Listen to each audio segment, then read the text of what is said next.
Nobody in that glass tower noticed the woman standing at the floor-to-ceiling window 40 stories above Stonebridge. Elena Hartford had built her empire on observation, on seeing what others missed, and right now she saw everything. The security feed on her phone showed a man in a worn jacket approaching Rivergate National Bank, 3 blocks south. Cheap boots, tired posture, hands shoved deep in pockets like he was trying to disappear into himself. 2 years of encrypted messages. 2 years of brilliant code delivered on impossible deadlines. And she'd never seen his face until the surveillance system he built for her started tracking him 3 days ago. The phone buzzed against her palm. Margaret's voice came through clipped and efficient. "Miss Hartford, Rivergate National on line 2. There's a problem with the Project Phantom payment." Elena's jaw tightened. The skyline stretched before her, all steel and glass and money. But her focus narrowed to that grainy camera feed. What kind of problem? "They're claiming the check is fraudulent. A manager named Victoria Ashford destroyed it."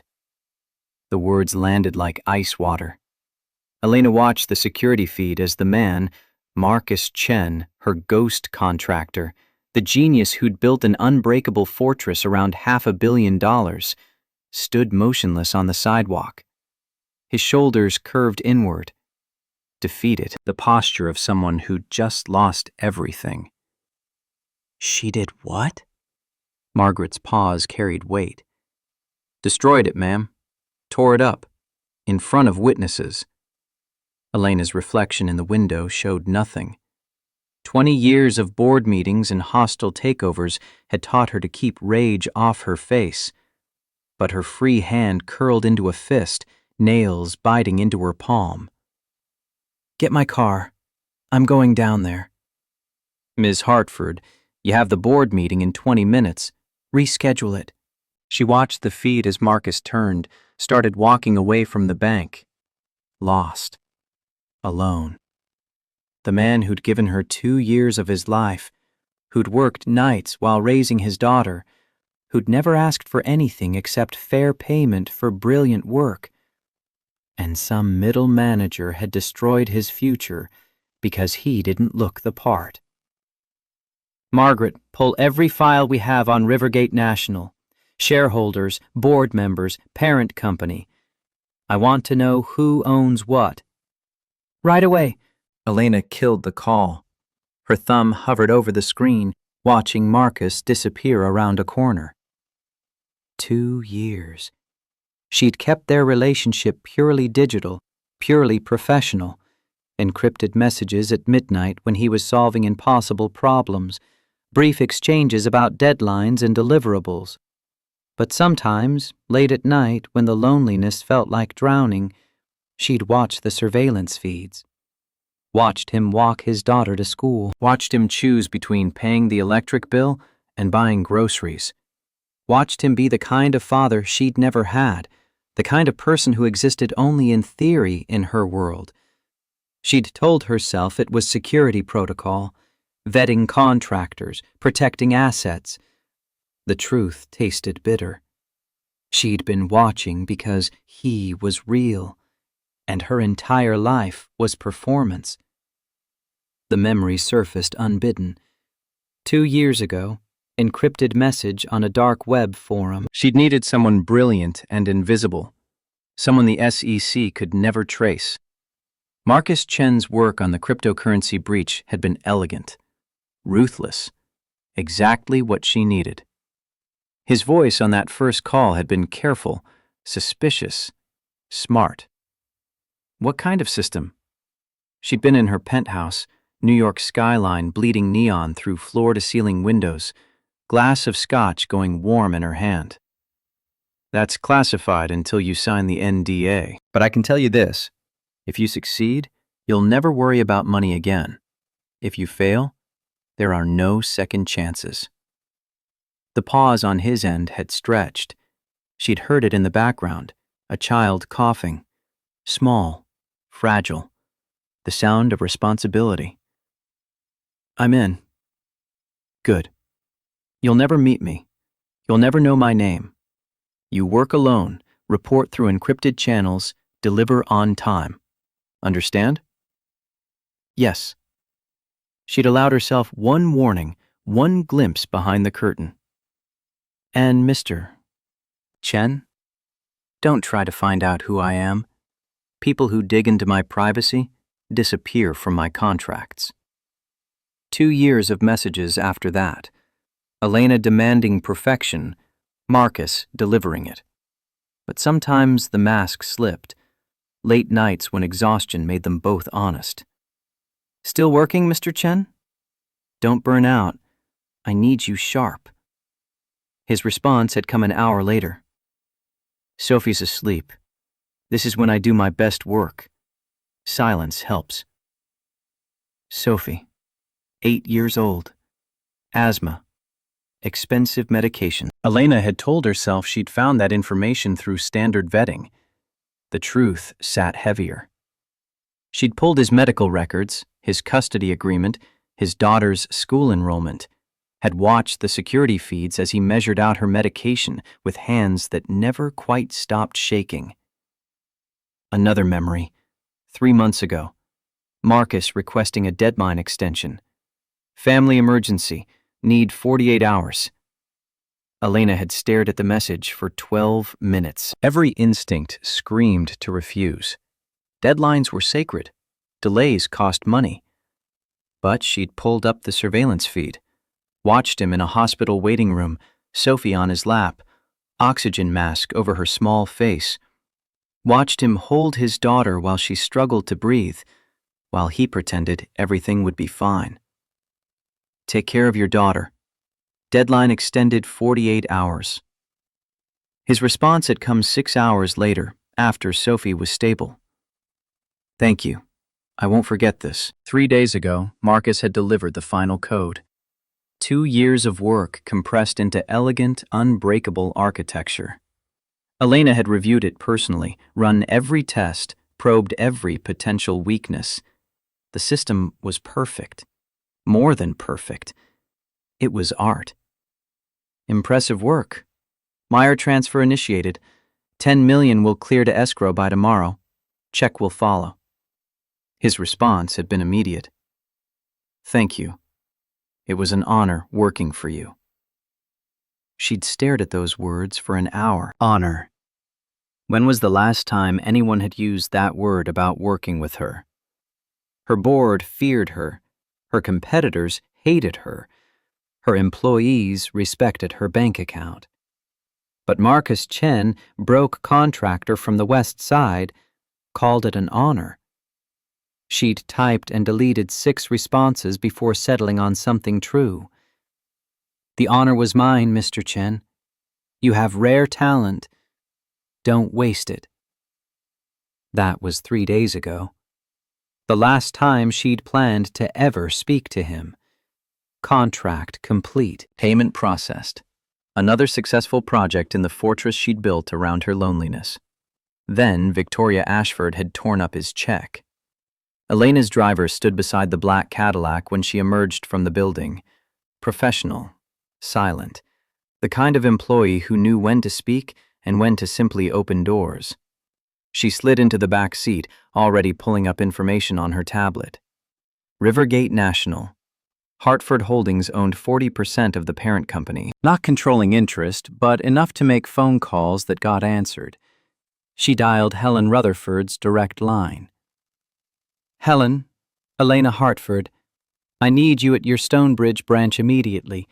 There's been an incident. Helen's voice carried the weight of 30 years in banking. What kind of incident? The kind that ends careers. I'll be there in 15 minutes. So will my attorneys. The car merged into traffic. Elena watched the city slide past, glass towers giving way to older buildings, money bleeding into something grittier. The West Side, where people like Marcus Chen scraped by, while people like her looked down from penthouses and decided who deserved what. Her phone lit up with files from Margaret. Victoria Ashford, 44, Branch manager for 4 years, 12 years total at Rivergate. Performance reviews glowing. One note buried deep. Sensitivity training completed following customer complaint. Another complaint 6 months before that. Pattern emerging. Elena's mouth thinned. She pulled up the security footage Margaret had already obtained. Watched the whole thing. Marcus entering the bank, polite, careful. Victoria's expression changing the moment she saw him. The interrogation, the public humiliation, the destruction. The driver pulled up outside Rivergate National. Elena checked the security feed on her phone one more time. Marcus stood 3 blocks away, staring at his phone, lost. Not for long.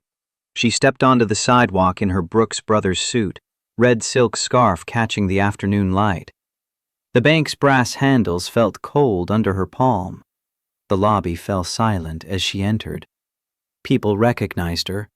Hartford Holdings CEO, billionaire, ice queen. Let them look. Victoria Ashford stood near the management office, blonde hair pulled back tight, navy suit, perfect. Her expression when she saw Elena was priceless, all color draining, mouth opening, nothing coming out. Elena's voice cut through the marble-floored silence. "Ms. Ashford, we need to talk. Now." But first, she had to find Marcus. The man who'd built her fortress. The man who deserved better than what this place had given him. The man she'd been watching for 2 years while pretending she didn't care. The security guard by the door caught her eye. Young, military bearing, name tag reading Porter. He stepped forward. "Ms. Hartford, the gentleman who was here earlier, Mr. Chen, he left about 5 minutes ago, headed south on foot." Elena pulled out her phone, texted her driver. "Find Marcus Chen, 3 blocks south, bring him back." Then she turned to Victoria Ashford and let the mask drop completely. "My office. Unless you'd prefer to have this conversation in front of your customers?" 5 hours earlier, Marcus Chen had woken to the same alarm that had dragged him from sleep for 3 years straight. 5:30. Dark outside. The radiator in the corner hissing and clanking, pushing lukewarm air into the cramped apartment. He lay there for 30 seconds, counting reasons to get up. Sophie, rent, food, the future that might finally exist after today. The coffee maker wheezed and clicked through its routine. Same machine he'd bought at a yard sale 4 years ago, back when the future looked different, back when he'd had a wife and a plan, and some naive belief that hard work meant security. The apartment was quiet, gray light bleeding through the window over the sink. He made Sophie's lunch first. Peanut butter and jelly, apple slices turning brown at the edges, juice box, brown paper bag with her name in marker. Sophie's door opened at 6:15. She emerged in her school uniform, brown hair tangled from sleep. "Morning, sweetheart." "Morning, Dad." She was 8, but felt older. Kids with single parents grew up faster, learned to read moods, to stay quiet when quiet helped, to ask for less than they wanted. Marcus hated that she'd learned those lessons, hated that he'd been the one to teach them. They ate cereal at the small table, no talking. Comfortable silence between 2 people who knew each other's rhythms. Sophie's shoes were getting tight. He could see it in how she walked, careful, trying not to complain. Another month maybe before they became unbearable. Another month to find $70 he didn't have. Except after today, $70 wouldn't matter. After today, everything changed. The envelope sat in his desk drawer, white, unsealed. He put it there yesterday afternoon after the courier delivered it. Inside, a single check. His name. an amount that made his hands shake when he wrote it out in words. $10 million. 2 years of work. Every night after Sophie went to bed, every weekend she spent at her mother's new house in Connecticut with the man who could afford things Marcus couldn't. He'd built security architecture for ghosts, people who moved money through systems designed to be invisible. The contract had been clear: anonymous client, untraceable payments. Complete the work, get paid, never speak of it again. Marcus had asked one question on that first encrypted call: "Is this legal?" The voice on the other end, female, cold, precise, had paused before answering. "The system you'll build will be used for legal transactions. What our clients do with their money after it passes through secure channels is their concern." Not an answer, but not a lie either. He'd taken the job because Sophie needed an inhaler that cost $300 a month and his insurance covered 60%.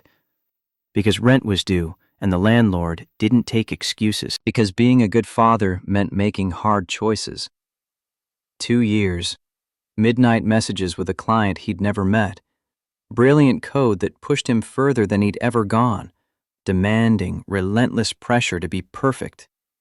But also something else. Something he hadn't expected. Late one night, 6 months in, Sophie had spiked a fever. Marcus had sent a message requesting a deadline extension. 48 hours. Medical emergency. He'd expected silence, expected the contract to be terminated. People with $10 million didn't accommodate contractors with sick kids. 12 hours later, after Sophie's fever broke, a message came through. "Take care of your daughter. Deadline extended 48 hours. No questions, no demands for proof, just simple human decency from someone who existed only as encrypted text. Marcus had wondered about her after that. The voice on the first call had been female, professional, East Coast accent, probably Boston or New York. Educated, powerful, someone used to being obeyed, but also someone who'd given him extra time when his daughter needed him. 3 days ago, the final message had arrived. Impressive work. Wire transfer initiated. 10 million will clear to escrow by tomorrow. Check will follow. Marcus had stared at those words until his eyes burned. 2 years. Done. The money that would change everything. Sophie's future secure, college paid for. Medical bills just an inconvenience instead of a crisis. He'd wanted to say something meaningful, something that captured what this meant. "Thank you. It was an honor working for you." The response had surprised him. "The honor was mine, Mr. Chen. You have rare talent. Don't waste it." That was it. Last message. Contract complete. The ghost client disappearing back into whatever shadows spawned people who moved $10 million through encrypted channels. Yesterday, the check arrived. Marcus had opened the envelope with hands that trembled, held the paper up to the light. Looked real, felt real. But after 2 years of working for someone he'd never met, paranoia lived close to the surface. This morning, he'd Googled the escrow company, Hartford Security Holdings. Real company, New York-based. CEO named Elena Hartford. He'd clicked through to images, professional photos from business events, a woman in her 30s, dark hair, sharp suit, eyes that looked right through the camera. Beautiful in a way that felt dangerous, powerful in a way that made him acutely aware of the gap between her world and his. This was who he'd been working for. Billionaire CEO, Harvard MBA, MIT computer science degree. Built a company from 5 million inheritance into a $500 million empire. And he was a guy in a worn jacket who'd dropped out of community college when his girlfriend got pregnant.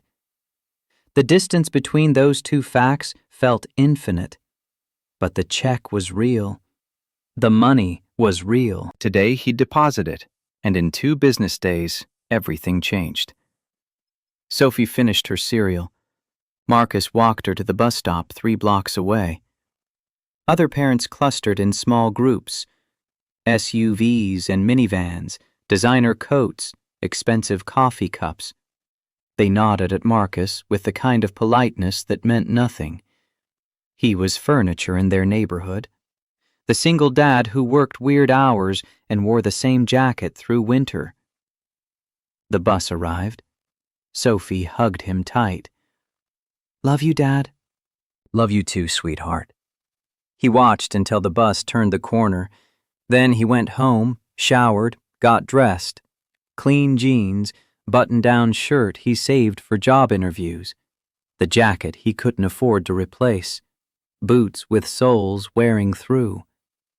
He looked in the mirror and saw exactly what Victoria Ashford would see an hour later. A guy barely holding on. Someone who didn't belong in marble lobbies and brass-handled doors. But the check in his pocket said different. The train into downtown took 30 minutes. Marcus stood the whole way, holding the rail, watching buildings get taller through scratched windows. Other passengers moved around him. Business suits, designer bags, AirPods blocking out the world. Nobody looked at him. He'd learned to be invisible. The city was all glass and steel. People walking fast, phone calls and power lunches and money changing hands in ways he'd only ever seen from the outside. Marcus walked slow, hands in pockets, a ghost passing through. Rivergate National Bank stood on the corner of 5th and Grant. Stone building, heavy glass doors with brass handles. The kind of place that looked like it had been there forever and would outlast everyone trying to get through its doors. Marcus stopped outside, watched people coming and going, confident, belonging. A woman in a designer coat walked past without holding the door. A businessman let it close when Marcus reached for it. He caught it anyway. Inside, the lobby was cold. Marble floors, high ceilings where voices echoed. Velvet ropes making lines toward the counter. Potted plants too perfect to be real. A security guard near the door, arms crossed, scanning the space with professional detachment. Marcus got in line. The guard's eyes passed over him, lingered, assessed. Standard procedure probably, but Marcus felt it. That weight, that judgment. He kept his hands visible, learned behavior. When you looked like him, you learned to make yourself less threatening, smaller, safer. The line moved slow. Marcus watched the tellers. Young, efficient. They smiled at customers in suits, processed transactions with quick fingers. The whole system ran smooth, rehearsed. He counted 4 security cameras, noted the guard's radio, the exits, the private offices in the back. Professional paranoia. Occupational hazard when you'd spent 2 years building security systems. Then he heard heels on marble. Sharp, deliberate. Everyone in the lobby turned slightly, tracking the sound. A woman crossed from the management office, mid-40s, blonde hair pulled back tight enough to hurt, navy suit that fit like it cost more than Marcus's rent. Her expression was professional ice, the kind of face that smiled for important people and froze everyone else. Her name tag caught the light. Victoria Ashford, branch manager. She scanned the lobby like a general inspecting troops, making sure her domain ran correctly. Her eyes landed on Marcus. Something flickered across her face. Assessment, judgment, decision. He didn't fit. Wrong clothes, wrong posture, wrong everything. She looked away, spoke briefly to a teller, glanced back at Marcus. The teller nodded. A young woman with red hair and nervous eyes, the one who'd be helping him next. Marcus felt it building, that familiar pressure, the weight of being seen and found wanting. The line moved. He was third, then second, then standing at the counter. The redhead started to speak. "How can I—" Victoria Ashford stepped in front of her, smooth, professional, completely dismissing her own employee. "I'll handle this." Her voice carried, cold underneath the professional polish. "Good afternoon. I understand you're making a deposit and you don't have an account with us?" Marcus kept his voice even. "Not yet. I'd like to open one." Victoria's eyes traveled over him, up and down, taking inventory. Worn jacket, scuffed boots, calloused hands. She took her time, made sure he knew she was evaluating. "We have procedures for new accounts, especially for large deposits. Security reasons. You understand?" Not a question, a statement. Marcus said nothing, waiting. "May I ask the amount?" He pulled the envelope from his jacket, set it on the counter between them. Victoria picked it up, opened it, pulled out the check. Her eyes moved across it. The number, his name, the issuing bank. 3 seconds of nothing. The lobby continued around them, conversations, footsteps, the hum of business. Then Victoria's expression changed, not surprise, disbelief. The ugly kind. "This is a joke." Not a question, an accusation. She held the check up like evidence. "This is $10 million, and you're trying to deposit it here." People nearby noticed. The businessman who'd let the door close, an elderly couple waiting in line. They sensed something happening, turned to watch. Victoria's voice got louder. Not much, just enough. "Where did you get this?" "I earned it." "Doing what?" "Software development." She laughed, short, sharp. The sound cut through the marble lobby like breaking glass. "Software development." Marcus felt the moment shift, felt everyone watching, felt Victoria playing to the audience. "This is issued from an escrow account I've never heard of, for an amount that frankly doesn't match your appearance." The silence that followed had texture. Marcus heard it clearly. So did everyone else in that lobby. The space between what she said and what she meant. The judgment wrapped in professional language. He kept his voice level, refusing to give her the reaction she wanted. "I can provide documentation, wire transfer receipt, contract details, whatever you need." Victoria set the check down, smoothed it with her palm, deliberate, slow. "I'm sure you can, but let's be honest. People who have $10 million don't walk into banks looking like—" She didn't finish. Didn't need to. The sentence completed itself in everyone's mind. The businessman stepped closer, watching. The elderly couple stopped pretending they weren't staring. The security guard's hand moved toward his radio. Marcus felt something cold settle in his chest. Not anger, something deeper. Recognition. He'd lived this moment 1,000 times. Different settings, same story. The assumption that how you looked determined what you deserved. "Is there a problem?" He asked it quiet, calm. "I'm not sure yet. These days you can print anything, make it look official. Fake checks, fake IDs, fake stories. People come in here all the time trying to—" "It's not fake." "So you say."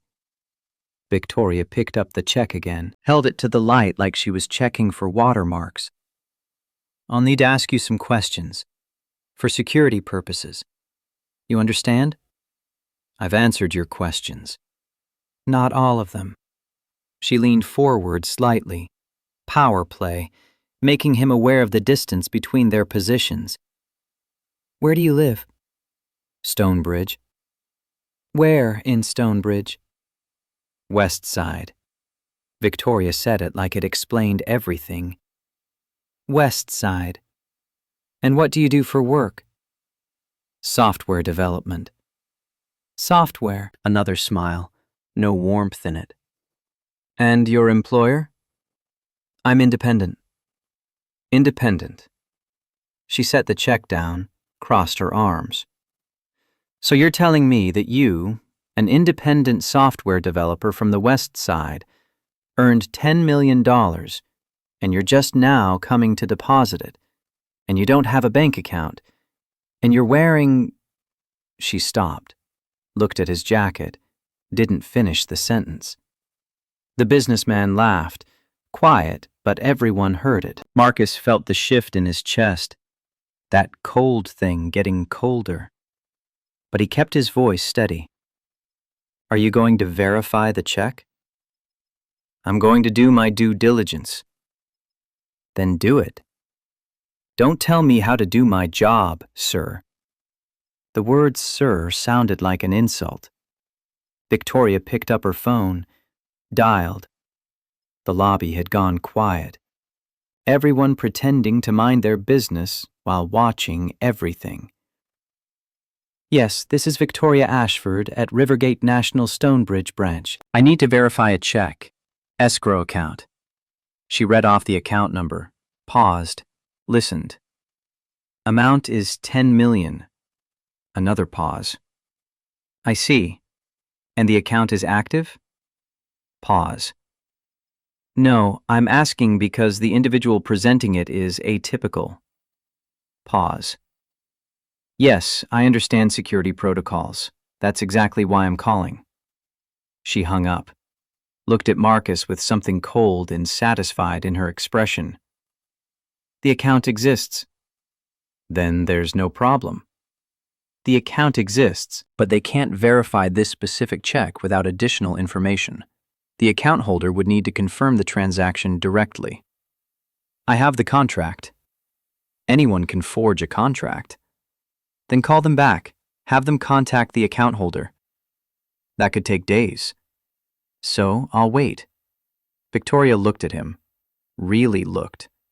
Not at his clothes, or his hands, or his worn boots. At him. And whatever she saw made her decision.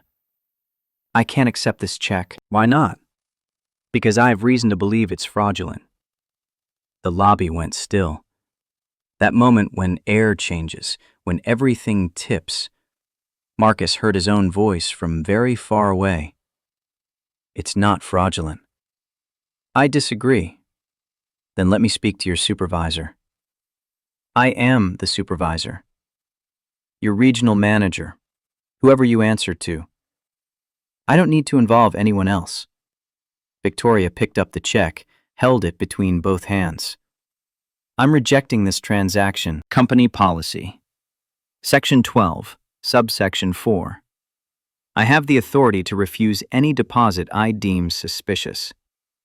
You haven't even verified. I don't need to. She raised her voice, not shouting, just loud enough that everyone in the lobby could hear clearly. Sir, I'm going to have to ask you to leave. Marcus didn't move.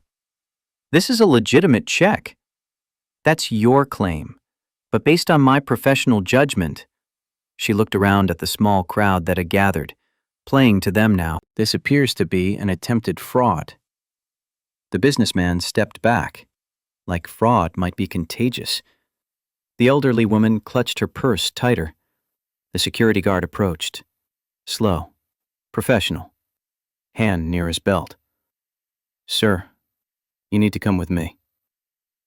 Marcus looked at him, then at Victoria, then at the check still in her hands. I'm not leaving without that check. This check is now evidence. I'll be reporting this to the authorities. Evidence of what? Attempted bank fraud. The words landed like stones. Marcus felt the shift. The way people leaned away from you. The way you stopped being human and became something other. A problem. A threat. I haven't committed fraud. That will be determined by the proper authorities. Victoria held up the check. You haven't verified anything. You've made an assumption based on... He stopped, because saying it out loud would make it real, would give it power. But Victoria said it for him, based on the fact that you don't look like someone who has $10 million. She held up the check, let everyone see it. This is either stolen, forged, or part of some scheme, and I'm not going to let my bank be used for money laundering or fraud. The guard stepped closer. His hand was on his radio now. Sir, please don't make this difficult. Marcus looked around the lobby, at the faces watching him. None of them saw a man. They saw a story they'd tell later. Did you hear what happened at the bank? Some guy tried to deposit a fake check, $10 million. Can you imagine? He looked back at Victoria. I'd like that check back. I told you, it's evidence. It's my property. It's fraudulent property. You haven't proven that. I don't need to prove it. I just need reasonable suspicion, and I have plenty. She was enjoying this. Marcus could see it. The way her shoulders were back, the slight upturn at the corner of her mouth, power fully in her hands. You know what I think? I think you found this, or someone gave it to you. Thought you'd walk in here and try your luck. Figured maybe we wouldn't check. Maybe we'd just process it and you'd disappear with the money. That's not, but you picked the wrong bank and the wrong manager. She looked at the guard. Please remove him from the building. The guard reached for Marcus's arm. Marcus pulled back. Not aggressive, just clear. Don't touch me. Sir, I'm leaving. Just give me the check. Victoria picked it up, held it in both hands, smiled. No. Then she tore it in half.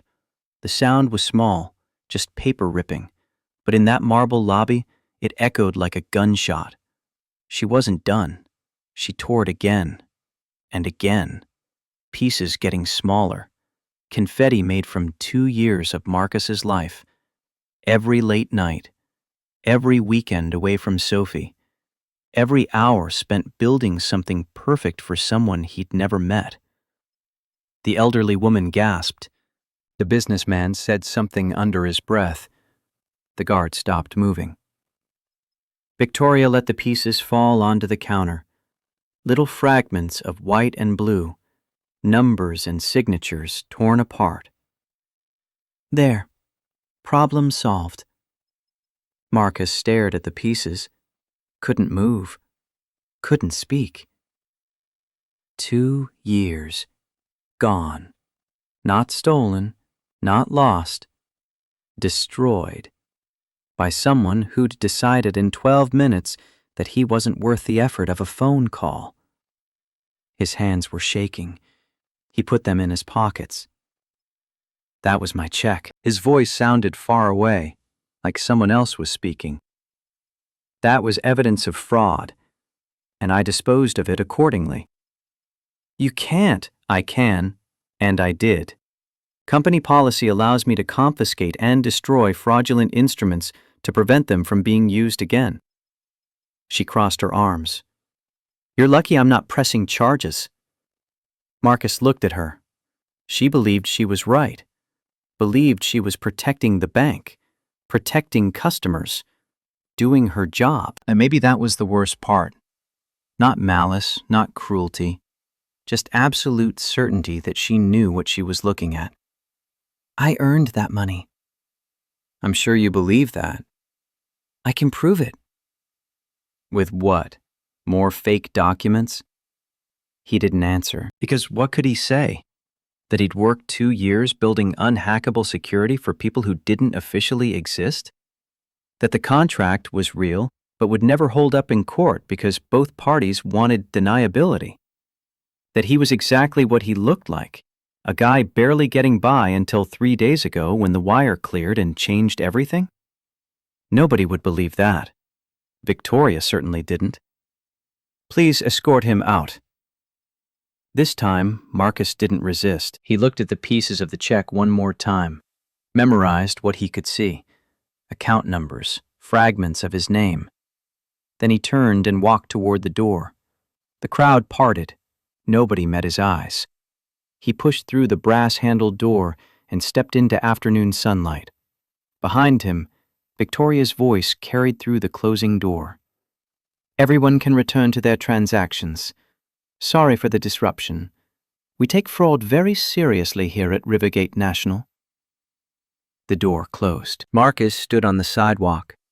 People walked past. Cars drove by.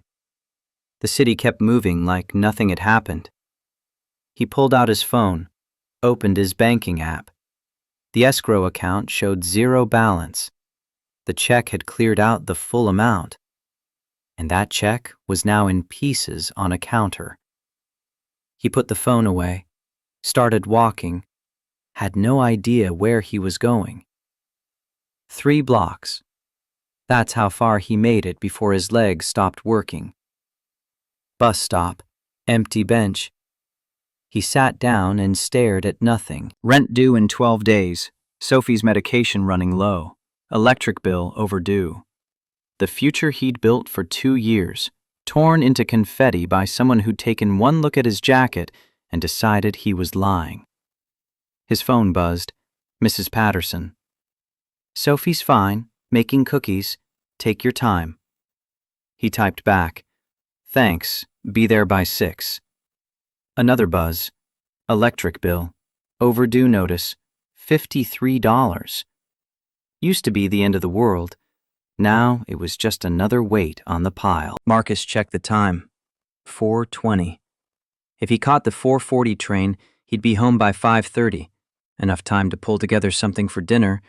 Maybe they'd watch a movie. Sophie liked the old animated ones. She'd seen them all a dozen times, but always wanted to watch again. He stood up, brushed off his jacket, started toward the train station, then stopped. A black Cadillac was pulling up to the curb, not in front of the bank, right beside him. The rear window slid down. A woman's face appeared, dark hair, sharp features, eyes that looked right through him. Elena Hartford, the ghost client who'd just become real. His voice came out rough. Ms. Hartford? She stepped out of the car, wearing a suit that probably cost more than his rent. Brooks Brothers cut, red silk scarf, classic pumps, hair perfect, makeup minimal but flawless.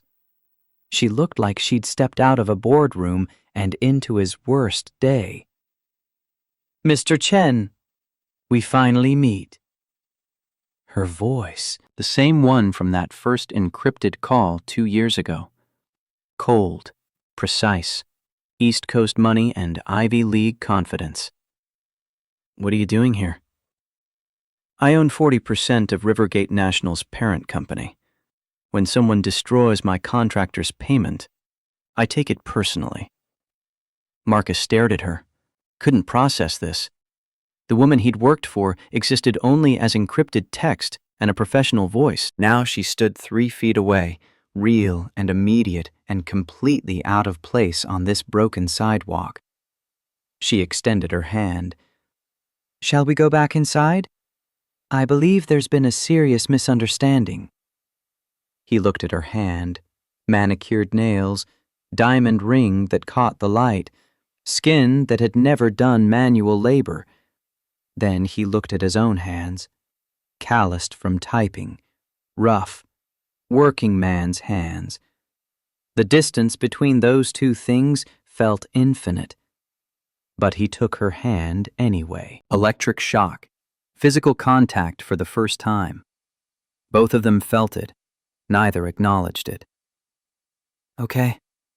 They walked back toward the bank together, Elena's heels clicking on pavement, Marcus acutely aware of everything.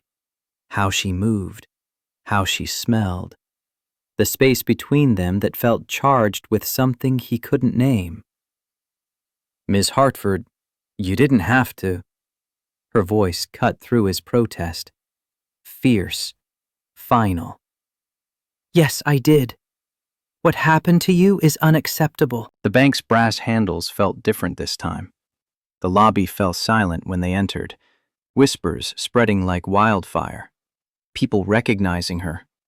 Hartford Holdings CEO, billionaire, the woman whose company moved $500 million through systems nobody could crack. And she was here. For him. Victoria Ashford saw them. All color drained from her face, mouth opening, nothing coming out. Elena's voice carried through the marble lobby, cold, precise, devastating. Ms. Ashford, we need to talk. Now. The conference room smelled like leather and old money. Helen Rutherford sat at the head of the polished table, gray hair pulled into a bun that looked sharp enough to cut glass. 60 years of living showed in the lines around her eyes. 30 of those years spent navigating bank politics and corporate warfare.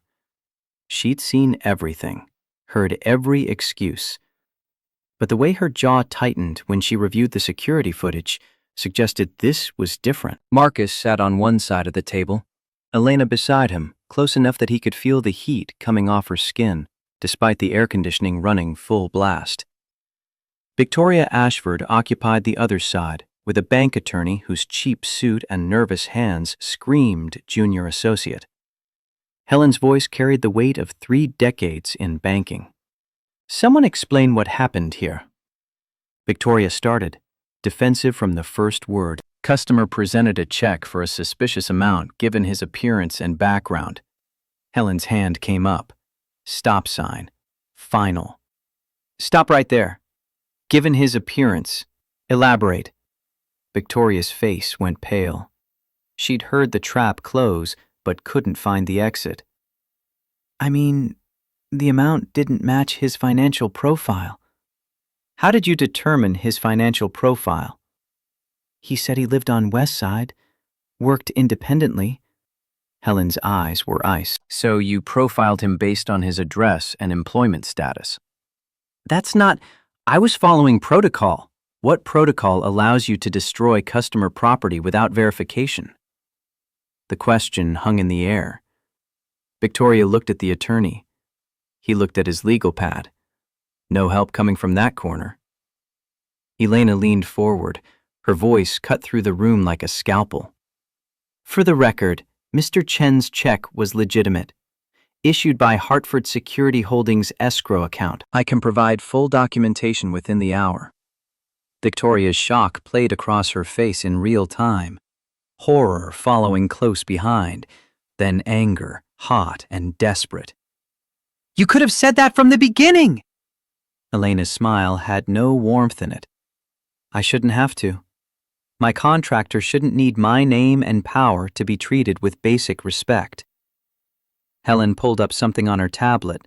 Her expression hardened further.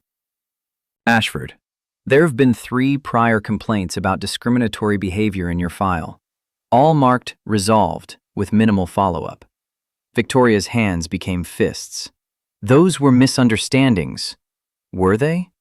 Or were they a pattern? Marcus watched this unfold like he was observing from a great distance. Part of him wanted to feel satisfaction, vindication, but mostly he felt exhausted, dirty, like Victoria's judgment had left a stain that wouldn't wash off. Helen's voice brought him back.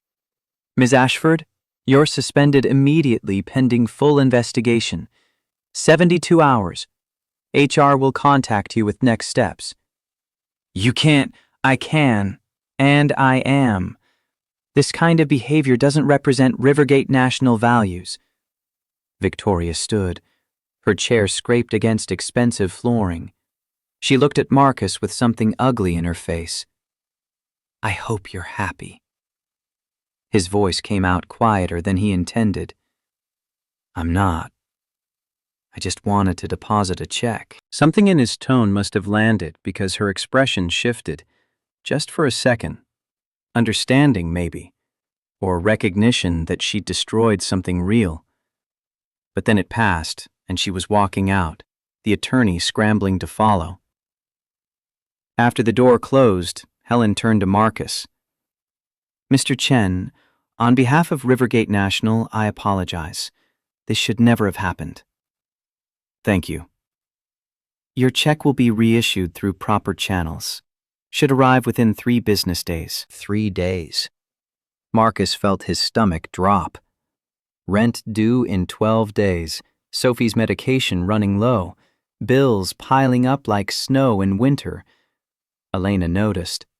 Of course she noticed. Those eyes missed nothing. Is that a problem, Mr. Chen? No, it's fine. The lie tasted bitter, but he'd swallowed worse. Outside the bank, afternoon sun cutting through between buildings, Elena stopped him with a hand on his arm. You're a terrible liar. I'm fine. 3 days is too long. You need money now. Marcus stiffened, pride rising up like a wall. I'll manage. How? Rent is due. Your daughter needs medication. The bills I saw on your phone screen? She caught herself. Marcus stared at her. You were looking at my phone? I notice things. It's what I do. No apology, just fact. Marcus didn't know whether to be angry or impressed. Elena pulled out a business card, held it between 2 fingers.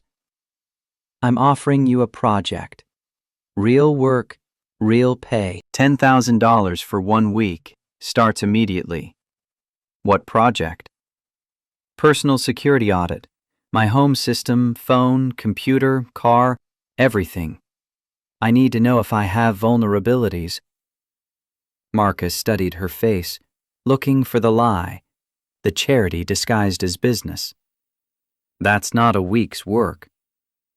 Then take your time. Make it thorough. Elena, first time he'd used her first name, she noticed. Something flickered in her expression. This feels like charity.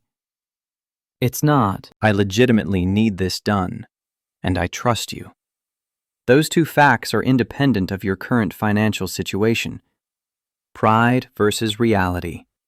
Sophie's inhaler refill cost $85. Electric bill sitting at $127 overdue. Groceries running low. The math didn't care about his feelings. 1 week. And I do a thorough job. Not quick because you're being kind. Elena's smile looked genuine this time. I wouldn't expect anything less. She wrote a check right there on the sidewalk. Personal checkbook, not company. $5,000, half up front. Advance payment. Marcus took it. His hands trembled slightly, but he didn't try to hide it. Thank you. Don't thank me. Just do good work. Pause. Wait in the silence. Like you always do. Her town car waited at the curb. She gave him another card with an address. Come to my office tomorrow, 9 a.m. Margaret will have equipment ready.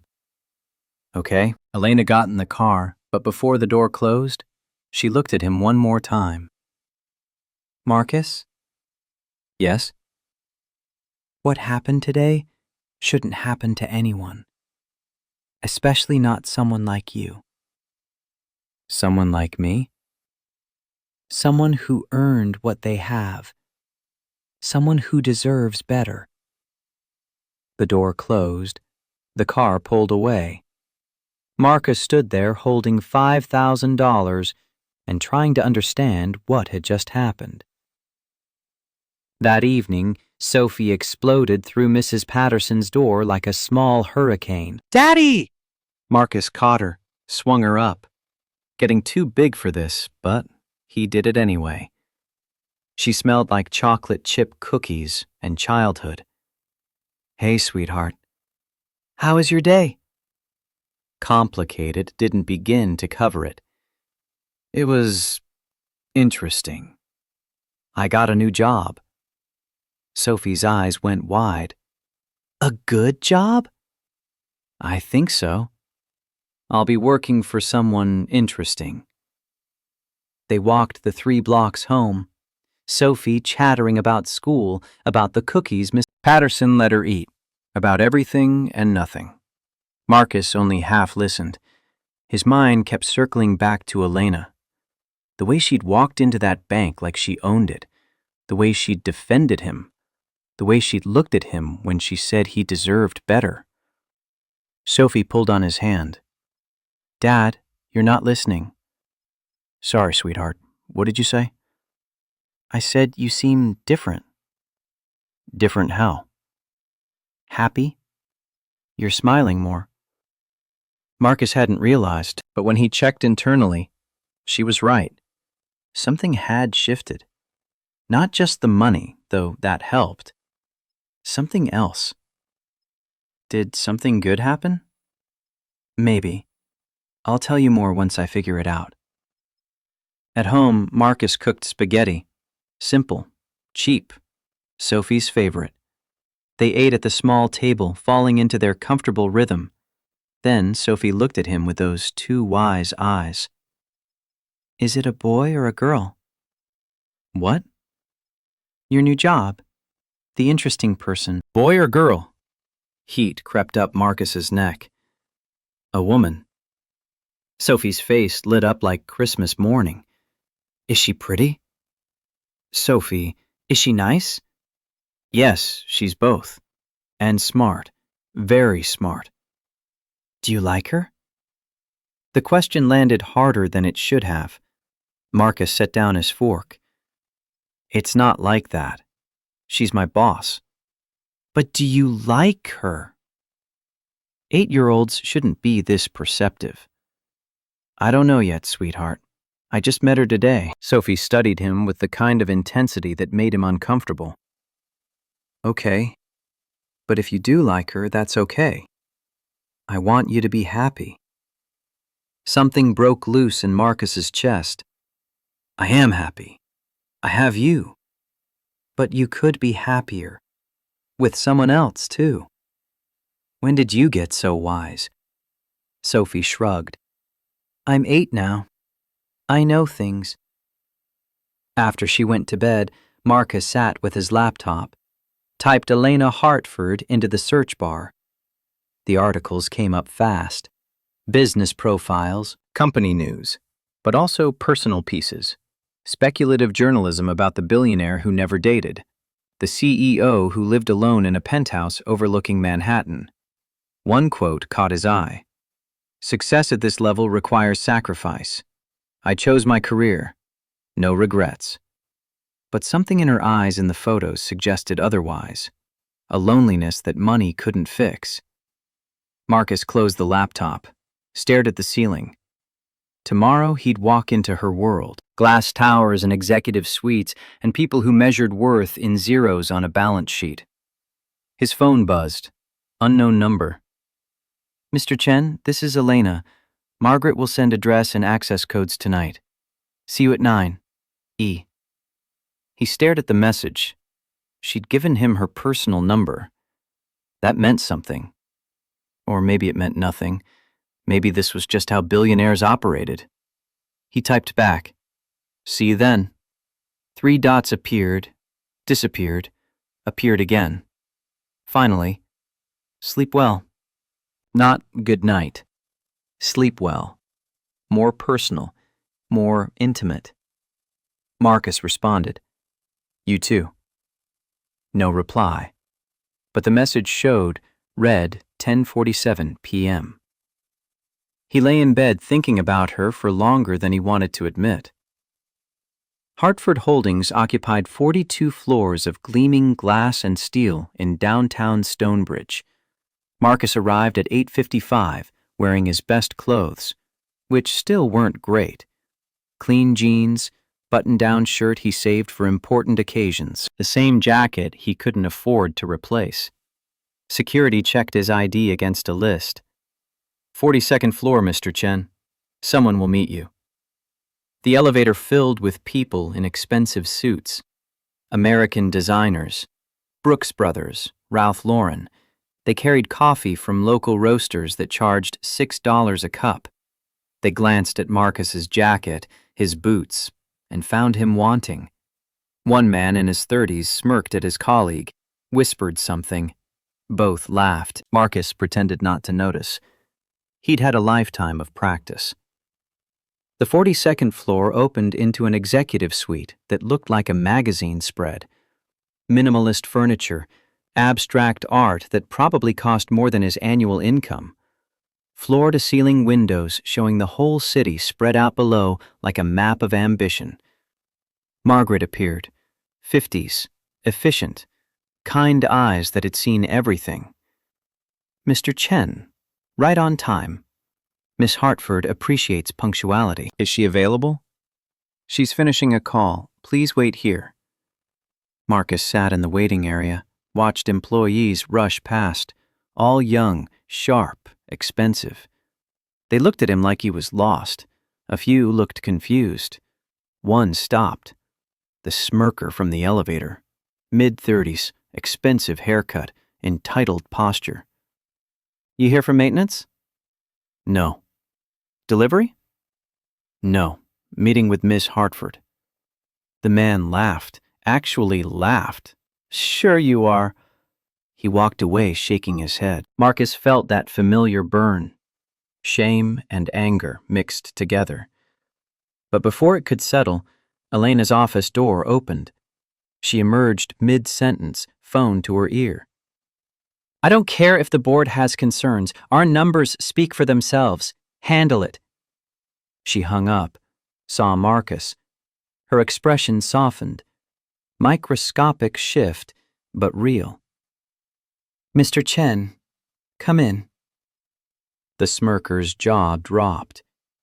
Marcus walked past without looking at him. Elena's office was massive, windows on 2 walls showing the city from different angles. Desk that looked like sculpture. Art that belonged in museums. Everything designed to intimidate. But Elena gestured to chairs by the window, not behind the desk, equalizing the dynamic. Coffee? Black, no sugar. She poured from an electric kettle, made her own coffee. Interesting detail. Billionaires who made their own coffee were rare. She sat across from him, close enough that Marcus could see her eyes clearly. They weren't cold this close. They were guarded, like she'd built walls and stationed sentries. Here's what I need. Complete security audit. Phone, laptop, home system, car. Everything. That's extensive. I have competitors who'd love my data. Ex-business partners who might carry grudges. I need to know vulnerabilities. When do you want to start? Now. She slid her laptop across the coffee table. Your laptop? Here? Can't let it leave my sight. Security protocol. You'll work here. In your office? Where else? Marcus sat up in the corner. Elena returned to her desk, took calls, ran her empire. He listened to her work while his fingers moved across the keyboard. Tell the board either they approve the acquisition or I pull funding. Ruthless. Fire him. I don't care if he's been here 10 years. Harsh. But then, make sure his severance is generous and outplacement services. He has family. Compassionate underneath the ice. Marcus found the first vulnerability in 10 minutes. Your VPN has a back door, probably left open during installation. Elena came over to look, leaned over his shoulder to see the screen. Suddenly very close. Marcus became acutely aware of her perfume. Subtle. Expensive. The warmth coming off her skin. Can you fix it? Yes, but properly will take a few hours. Then stay. Work here. They fell into rhythm, Marcus coding, Elena managing. The office felt smaller as the morning progressed. More intimate, like the space between them was collapsing. Margaret brought lunch. Elena looked at Marcus. What do you normally eat? I brought a sandwich. Margaret, order 2 of the special from Joe's. Margaret raised an eyebrow. The burger special, Miss Hartford? Yes, Mr. Chen looks like he eats real food. After Margaret left, Elena caught Marcus's expression. Hope you like burgers. I love burgers, but Joe's is expensive. Working lunch, company expense. shutting down his protest before it could form. The food arrived in paper bags, grease-stained and perfect. Classic American burgers, fries, coleslaw. Elena took a bite and her eyes closed. God, I forgot how good real food tastes. You don't eat burgers normally? Mostly salads, client dinners, business lunches. This is... She smiled, actually smiled. This is nice. First time Marcus had seen her truly relaxed, the ice queen melting at the edges. Your daughter, Sophie, right? Marcus looked up, surprised. You remember her name? I remember everything. Background check mentioned custody arrangement. That's thorough. That's survival. Darker tone, weight behind the words. Survival from what? Elena paused, decision happening behind her eyes, whether to be honest or keep the walls up. People want things from me, Marcus. Information, money, access. I learned young to know everything about people before they know anything about me. That sounds exhausting. It is. Simple, honest, vulnerable. Marcus pushed gently. How old is Sophie? 8. Just turned. That's a good age. Old enough to be independent, young enough to still think you're cool. Marcus laughed. She definitely doesn't think I'm cool, but she tolerates me. Does she know what you do? She knows I work with computers, doesn't understand details. Smart, keep her insulated from adult stress. Something in Elena's voice suggested experience. You sound like you know about that. Her expression closed, walls going back up. My father was an investment banker. I learned too young about money, power, corruption. Childhood ended at 12. Marcus heard the pain underneath. Is that why you're so protective? About privacy? Partially. Long pause. Then, my father's business partners tried to cheat me out of my inheritance when he died. I was 22. They thought I was just his little girl. Thought I'd sign whatever they put in front of me. What did you do? Her smile was sharp enough to cut. Destroyed them. Legally. Took the inheritance. Built it into an empire. Made sure they watched me succeed from their failures. Revenge? Justice. There's a difference. Marcus looked at her. Is there? Elena's eyes met his. Really looked at him. You think I'm cruel. I think you're defended. Like you built a fortress around yourself. I did, because everyone who's gotten inside has hurt me. The vulnerability in those words hit Marcus in the chest. Not everyone will. How do you know? I don't. But living behind walls is just slower death. Elena's eyes went wet. She blinked it away fast. Professional mask sliding back into place. When did you become a philosopher? When I became a single parent? You learn things. Like what? Like sometimes being vulnerable is braver than being strong. The moment stretched. Elena stood abruptly. I have a call in 5 minutes. Can you continue working? Of course. Good. Make yourself comfortable. She retreated to her desk. Walls fully reconstructed, but Marcus had seen through them. Seen the lonely woman underneath who'd built an empire but couldn't build a life. The afternoon passed. Marcus worked.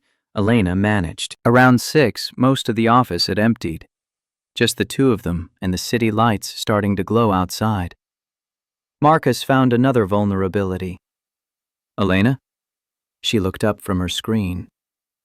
Your car's GPS system has an exploit. She came over, sat beside him instead of leaning over. Their shoulders touched. Neither moved away. He showed her the code, explained the problem. Her questions were smart, precise. She understood architecture better than most CEOs. How do you know all this? Taught myself. Books, online forums, trial and error. No formal education? Community college. 2 semesters before... He trailed off. Elena waited. Before what? Before my ex-wife got pregnant. I dropped out. Needed to work full-time. Do you regret it? Marcus thought about Sophie, about the life he'd built, about sitting in this office with a billionaire who made her own coffee. Dropping out? No. I have Sophie. She's worth everything. But the education, the opportunities you missed.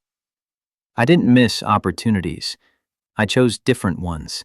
Not better or worse, just different. Elena went quiet. When she spoke again, her voice was soft. I have degrees from the best schools in the country, and I'm jealous of you. Why? Because you have Sophie. You have purpose beyond profit. You have love. Something in the way she said it broke Marcus's heart. You could have that too. No, I couldn't. I'm not built for it. That's bullshit. Elena's eyes widened. He'd just cursed at her. Excuse me? It's bullshit, Elena. You're not built differently. You're just scared. You don't know what you're talking about. Don't I? You talk about walls and defense, about everyone hurting you. But have you ever let anyone in? Really in? That's not... When's the last time you went on an actual date? Not a business dinner. A date. Silence stretched between them like a wire pulled tight. 5 years? Maybe 6. Why? Because the last person I dated stole my client list and started a competing company. Marcus felt the weight of that. That's one person. Before that, someone sold a story to tabloids. Before that, someone tried to blackmail me with private photos. Understanding crashed over Marcus like cold water. Jesus. So yes, I'm defended. Because I have to be. But Marcus didn't back down. Couldn't back down. Something was happening here that felt too important to let slide. What if someone didn't want anything from you? What if they just wanted you? That's a fantasy. Is it? I don't want your money. Don't want your connections. Don't even want your help. I take it because you make it impossible to refuse, but I don't want it. Elena's breathing had changed. Shallow. Fast. Then what do you want? The moment crystallized. Truth or retreat? Marcus chose truth. Right now, I want to kiss you. Silence. Electric. Dangerous. Elena's breath caught. That would be a mistake. I know. We're from different worlds. I know. I'm your employer. Project's ending. Won't be in a few days. Marcus. Warning and plea mixed together. Tell me to leave. Tell me this is inappropriate. Tell me anything except that you don't feel this too. Elena didn't say anything. Just looked at him with something raw and honest in her face. I feel it. Then why? Because I'll destroy you. I destroy everything I touch. Ask anyone. I don't believe that. You should. She stood, walked to the window, put distance between them like it might save them both. You should go home. To Sophie. Elena, please. Just go. Marcus gathered his things, but at the door he turned back. For what it's worth, I don't think you destroy things. I think you're terrified of being destroyed again. Elena didn't respond, but her reflection in the window showed tears. Marcus left, took the elevator down 42 floors, walked out into the night feeling like he'd just lost something he'd barely had time to recognize. Across town, Victoria Ashford sat in her apartment with a glass of wine and a phone, suspended, humiliated, watching her career circle the drain because some billionaire had decided to white knight for a contractor. She called a friend at the local business newspaper. "I have a story for you." Elena Hartford, using her power to manipulate a bank investigation. The reporter's voice carried interest. "What kind of story?" "The kind where Ice Queen Hartford suddenly has a heart.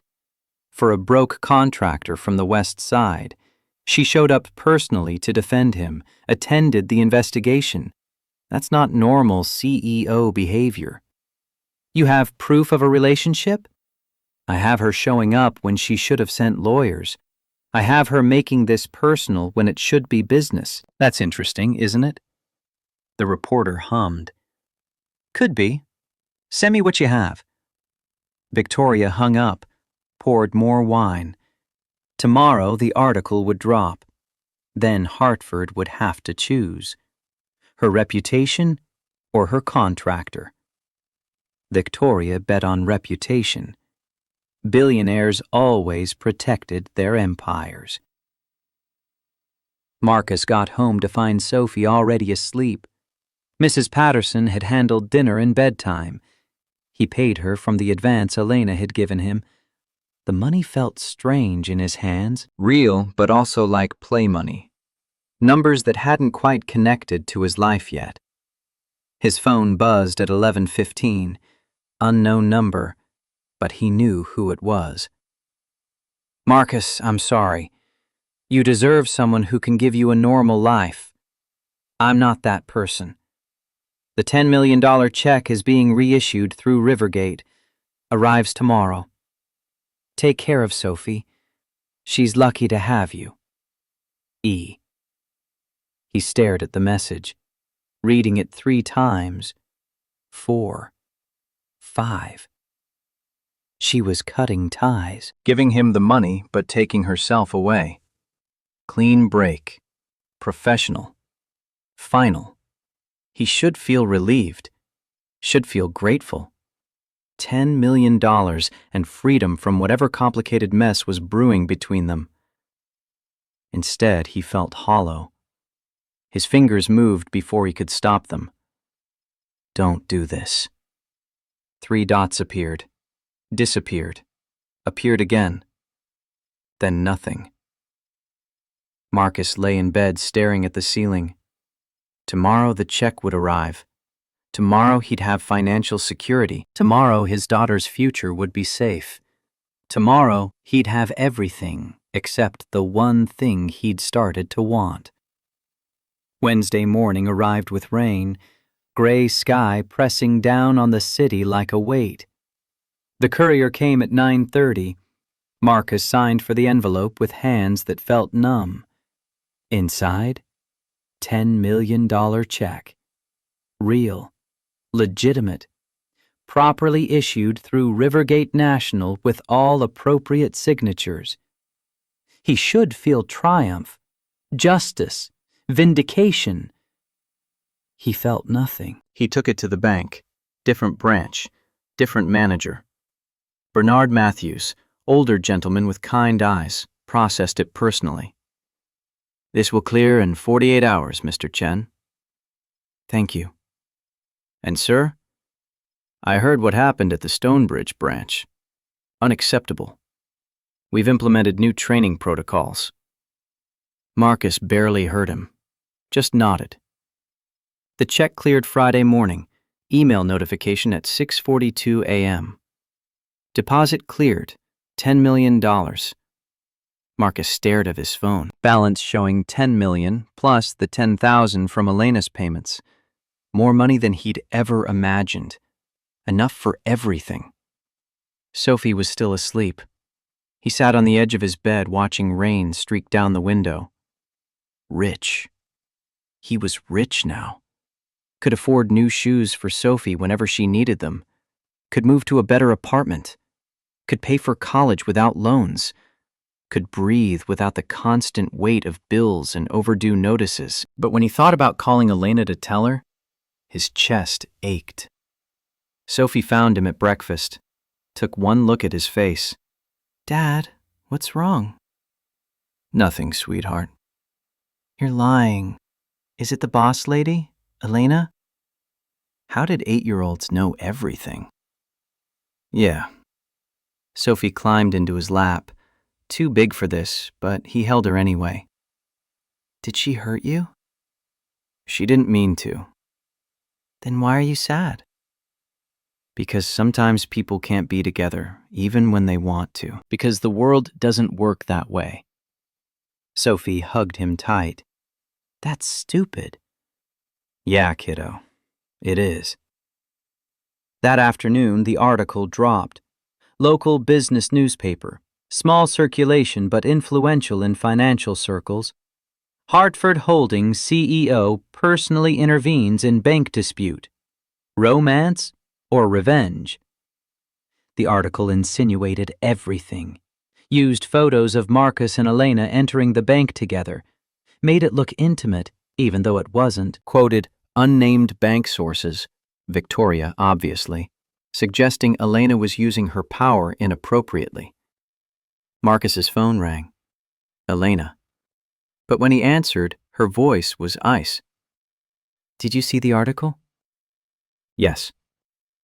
"This is exactly why I keep my distance. This is what happens." "Elena, it's just gossip." "It's my reputation. My company. My board already thinks I'm too emotional. This confirms it." "So what? You're going to let them win?" "I'm going to protect what matters. My company." The words hung between them. Clear implication. The company mattered. He didn't. "And me? What am I?" Long pause, painful. "You're someone I shouldn't have involved. I'm sorry." "Don't do this. Goodbye, Marcus." The line went dead. Marcus stared at his phone. She'd chosen. Empire over heart. Safety over risk. He wanted to be angry, wanted to feel betrayed, but mostly, he just felt tired. That evening, a courier delivered a formal letter. Hartford Holdings Legal Department. Professional, cold, final.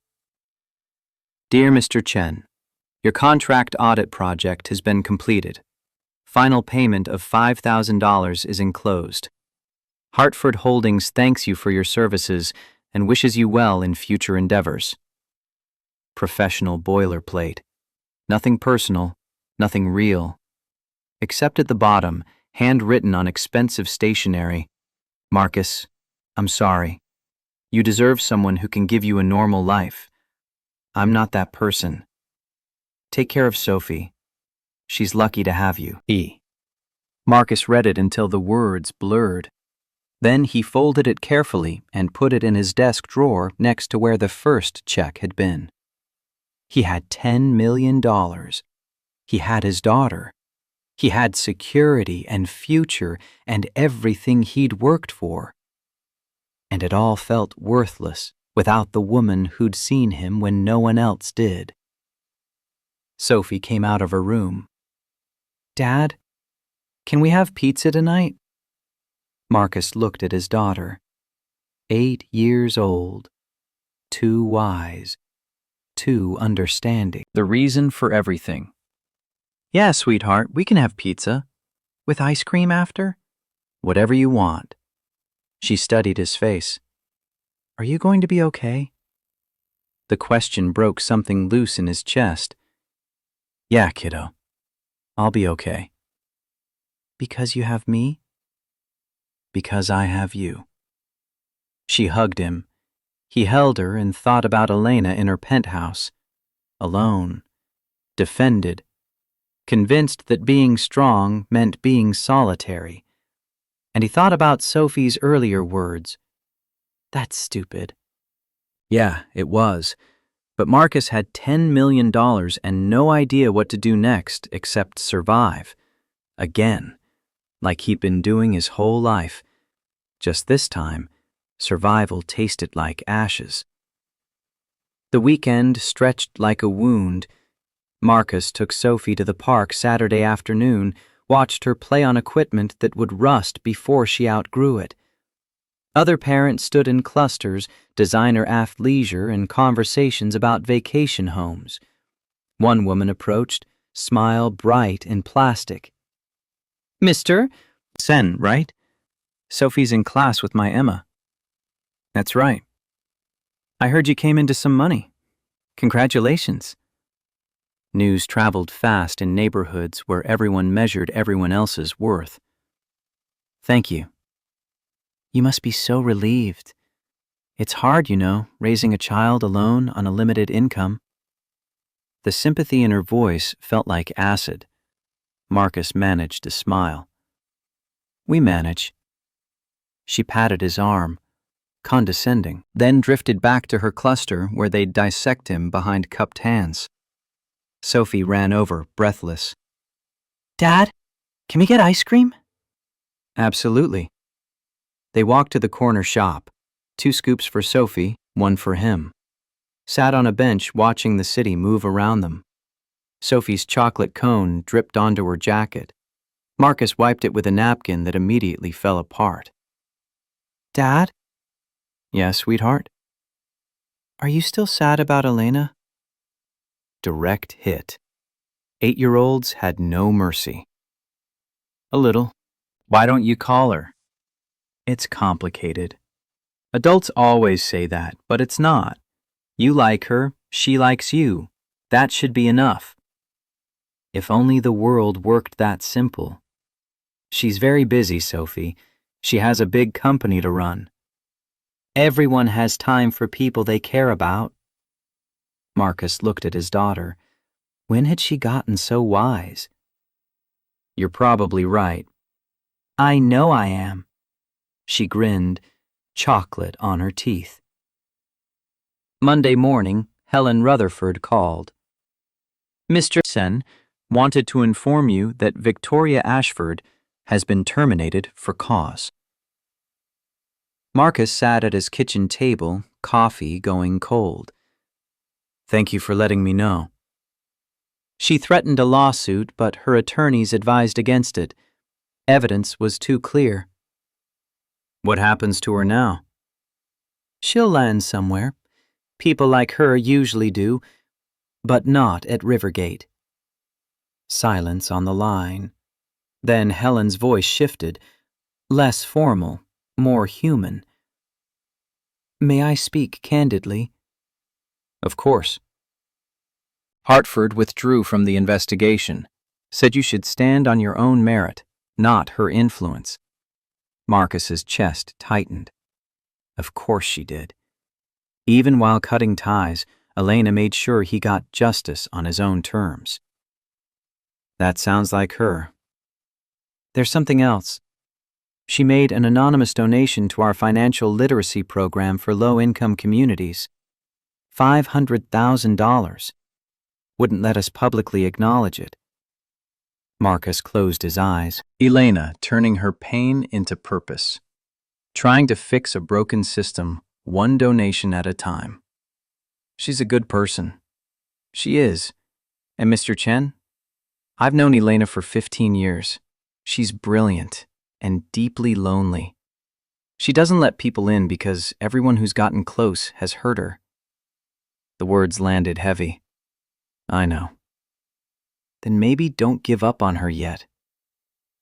After Helen hung up, Marcus sat with that advice. Don't give up.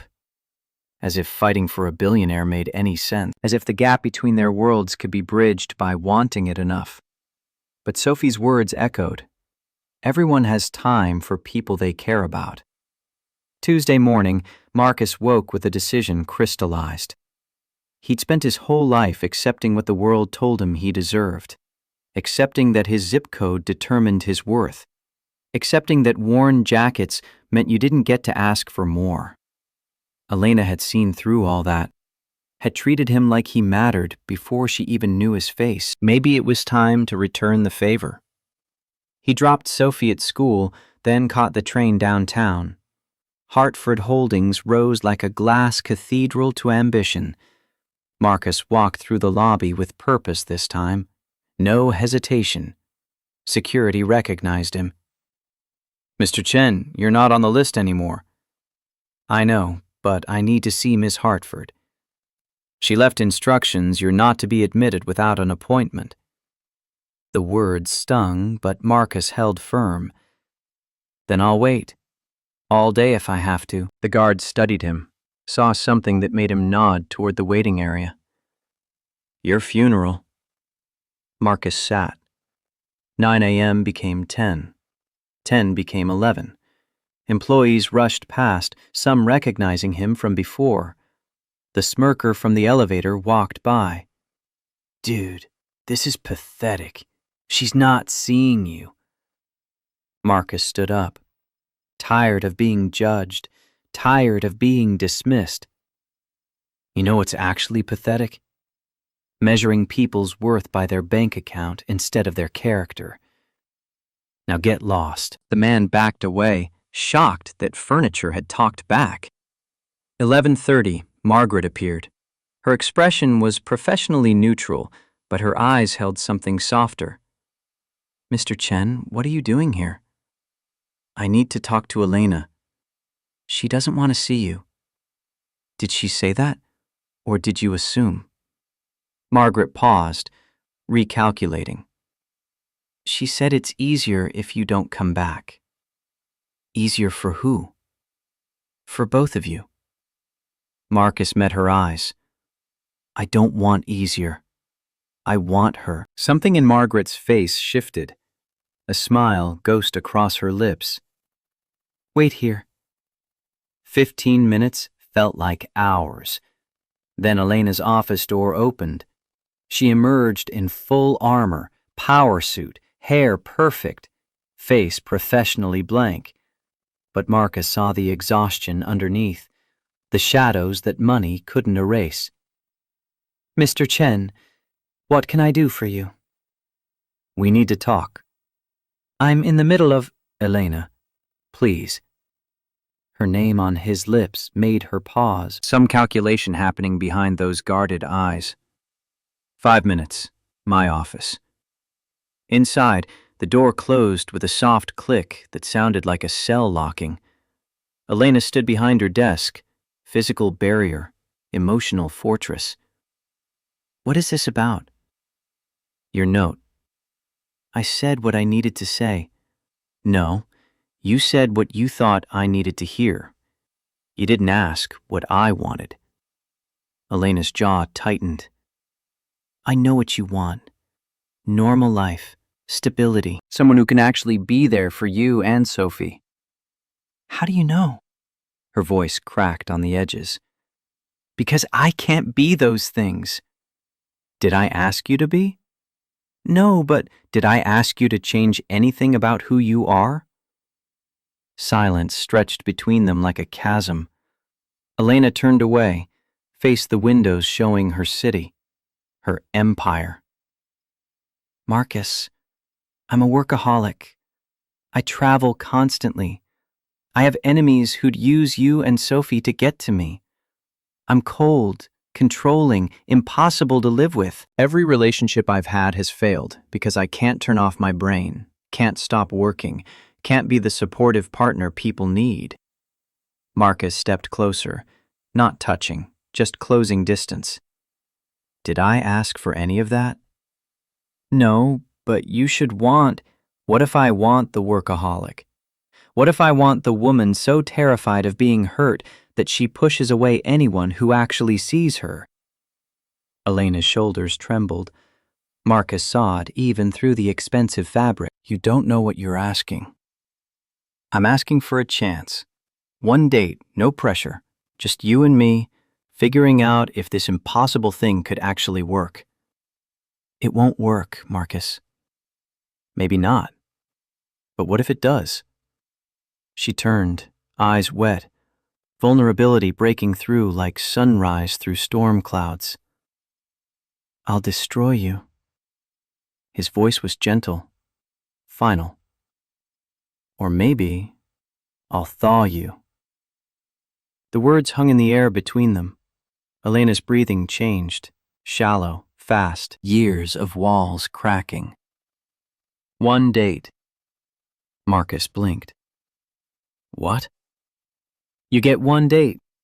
If it's a disaster, you walk away and never look back."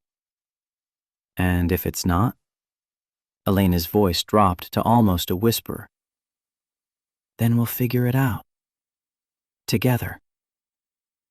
Relief crashed through Marcus like a wave, but he kept his face steady. "When?" "Friday night. I'll pick the location." "Okay." Elena walked to her desk, picked up her phone. "Margaret, clear my Friday evening." Margaret's voice came through the speaker, surprise evident. "Miss Hartford, you have the charity gala? Cancel it.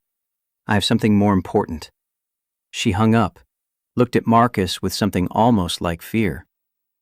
"Happy?" "Getting there." Friday arrived wrapped in autumn cold. Marcus spent the day nervous as a teenager, showered twice, changed shirts 3 times. Sophie watched with barely contained glee. "You're going on a date with Elena." "It's just dinner, sweetheart." "It's a date. You like her. No point denying it." "Yeah, I do." "Good. I hope she's nice to you." "She will be." Sophie hugged him tight. "If she makes you happy, I'll like her." "You haven't even met her." "I will though, right? If this goes well." Marcus knelt down to Sophie's level. "If this goes well, yes. But that's a big if, kiddo." "It'll go well. You're a catch, Dad." He laughed, kissed her forehead, left her with Mrs. Patterson and a promise to be home by midnight. The address Elena sent was in the West Side, his neighborhood, not some 5-star restaurant downtown. Joe's Diner, the same place she'd ordered burgers from that first day. Marcus arrived first, stood outside watching through the window. Vinyl booths, checkered floors, classic American comfort food, and working-class prices. This was his world. A car pulled up. Not the town car, a regular sedan, American-made. And Elena stepped out wearing jeans and a sweater. Marcus stared. He'd never seen her in casual clothes.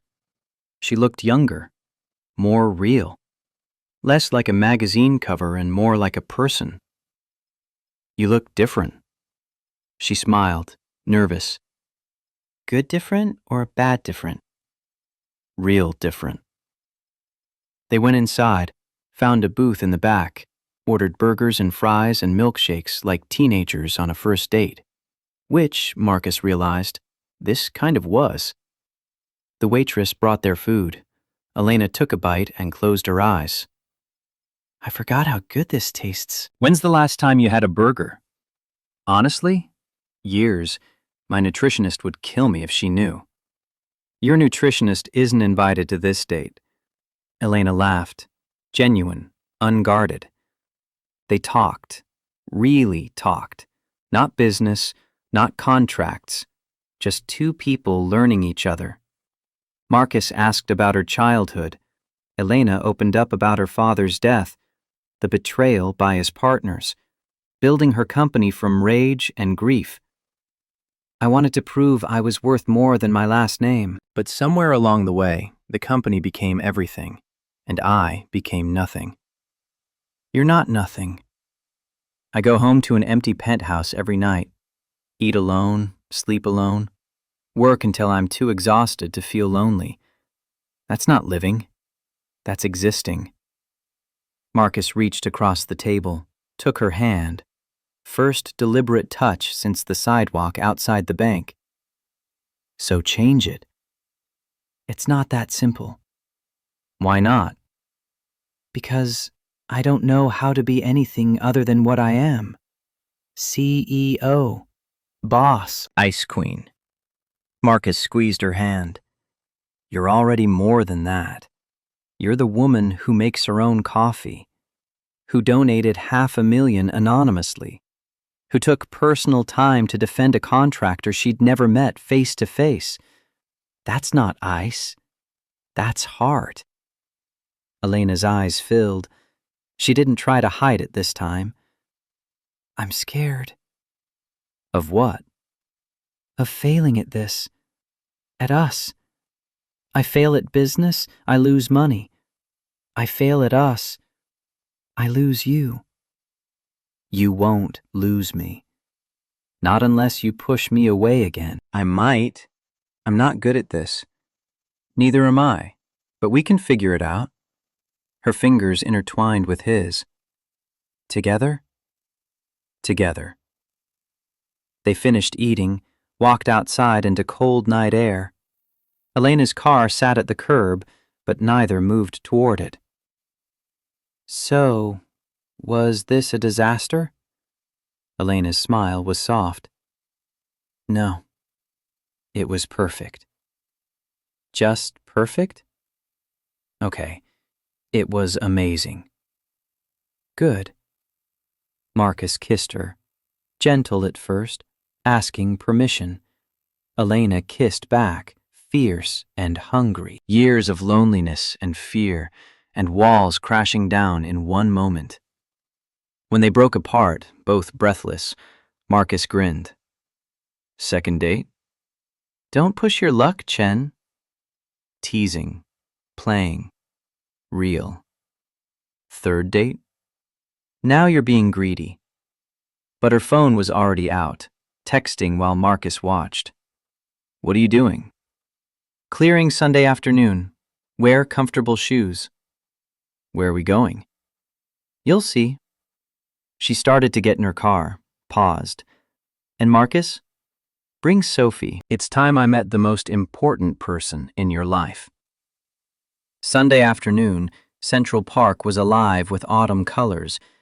Marcus and Sophie arrived to find Elena already there, standing by the fountain in jeans and a jacket that probably cost more than most people's cars, but looked normal enough not to scream wealth.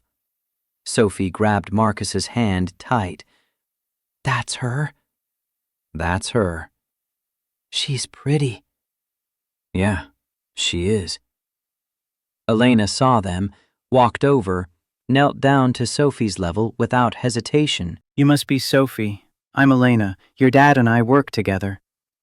Sophie studied her with 8-year-old intensity. Dad says you're really smart. Your dad is really smart too. I know. He fixes everything, even my tablet when I break it. Elena smiled. Genuine warmth. Does he? What's your favorite thing to do on your tablet? I like drawing apps. And some games. What kind of games? They fell into easy conversation. Marcus watched, heart in his throat. Elena engaging with Sophie like she mattered. Like this wasn't a test, but a genuine meeting. They walked through the park. Sophie ran ahead, chasing pigeons, climbing on rocks. Marcus and Elena followed. Why did you want to meet her? Elena's voice was serious. Because if this is going anywhere, she's part of it. I need to know if I can be someone she's okay with having around. Elena, you don't have to. Yes, I do. I don't do things halfway, Marcus. If I'm in, I'm all in. Sophie ran back, breathless.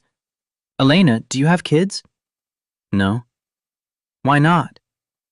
Direct, brutal, 8 years old. Elena didn't flinch. I work a lot, and I never met the right person to have kids with. Oh, that's sad. Maybe, but maybe it's not too late. Sophie cocked her head, processing. Do you like my dad? Marcus intervened. Sophie, it's okay. Elena's eyes met Sophie's directly. Yes, I do. He's very special. Are you going to marry him? Both adults froze. Sophie had had no filter, no sense of boundaries. Elena laughed, real and surprised. Slow down there, kiddo. We're just getting to know each other. But if you do, can I be flower girl? Elena's voice was soft, promise in it. You'll be the first person I ask. They got ice cream, vanilla, chocolate, strawberry from a cart vendor. Sophie's cone dripped everywhere. Elena helped her clean up without complaint. Designer jeans getting chocolate stains. She didn't seem to care. Later, Sophie fell asleep in the back seat of Elena's car during the drive back to Marcus's apartment. Elena carried her upstairs, gentle, careful, laid her on her bed while Marcus pulled off her shoes. Outside Sophie's room, Elena leaned against the wall. She's wonderful. She is. She likes you. How can you tell? She asked about the wedding. She only does that with people she trusts. Elena's expression shifted, something vulnerable breaking through. Marcus, we've been on 2 dates. She's an optimist. What about you? Are you an optimist? Marcus looked at this woman. Billionaire, CEO, ice queen, standing in his cramped apartment with chocolate stains on her jeans and hope in her eyes. I'm starting to be. 6 months became a rhythm, Elena cutting her travel by half, promoting her COO to handle daily operations, creating something she'd never believed in before. Balance. Marcus and Sophie moved to a bigger apartment, still west side because Marcus refused to abandon his community, but nicer. Heat that worked. Sophie's own room. Elena stayed over sometimes, her things scattered around like proof she existed outside boardrooms. Laptop on the kitchen counter, coat on the hook, toothbrush in the bathroom. Sophie's 9th birthday party was chaos. Kids from school running wild. Mrs. Patterson managing the crowd. James Porter from the bank showed up with his wife. Bernard Matthews brought a gift. Helen Rutherford stopped by. Elena arrived carrying a present too large to be reasonable. You're spoiling her. Elena grinned. That's what I'm here for. Sophie screamed when she saw the gift. Some elaborate art set she'd been wanting. Elena helped her open it while other parents watched, judging, calculating, trying to figure out how the single dad from the West Side ended up with the billionaire CEO. Let them wonder. Later, after the party wound down and Sophie crashed in a sugar coma, Marcus and Elena sat on his couch. The same worn couch he'd had for years. Elena curled against him like she belonged there. I have news. Marcus looked down at her. Good or bad? Good, I think. The board voted to restructure. I'm cutting travel to 50% of what it was, promoting my COO to handle day-to-day operations, creating actual work-life balance. You, the workaholic? Turns out I found something worth making time for. She looked at him, then at Sophie's closed bedroom door. Someone. 2 someones.